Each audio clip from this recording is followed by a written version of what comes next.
Hello बच्चों, तो आओ प्रश्न को देखते हैं। सरल कीजिए।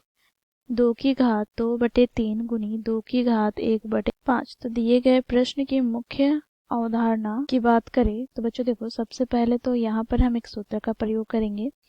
यदि x की घात m गुना x की घात n हो, देखो यहाँ पर दोनों का आधार समान है, तो यहाँ से बच्चों इसके गुणनफल हमें क्या प्राप्त हो जाएगा। तो देखो x की घात हमें क्या प्राप्त हो जाएगा, तो m प्लस n। तो इस मुख्य अवधारणा की सहायता से हम दिए गए प्रश्न को हल करेंगे। बच्चों देखो प्रश्न में हमें क्या दे रखा है, तो 2 की घात 2/3 गुना 2 की घात 1/5।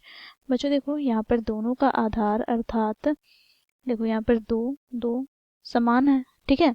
तो यहाँ से इसका हमें गुणनफल क्या प्राप्त हो जाएगा, तो देखो 2 की घात, यहाँ पर घात जुड़ जाएंगे अर्थात 2/3 प्लस 1/5 आ जाएगा।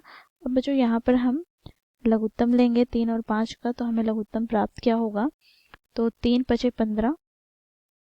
अब बच्चों देखो 3 से हम 15 को विभाजित करेंगे तो 5 आएगा, तो 5 को 2 से गुना करते हैं तो 5 दूनी 10 प्लस बच्चों देखो हम 15 को 5 से विभाजित करेंगे तो हमें 3 प्राप्त होगा। 3 को 1 से गुना करेंगे तो 3 एका 3।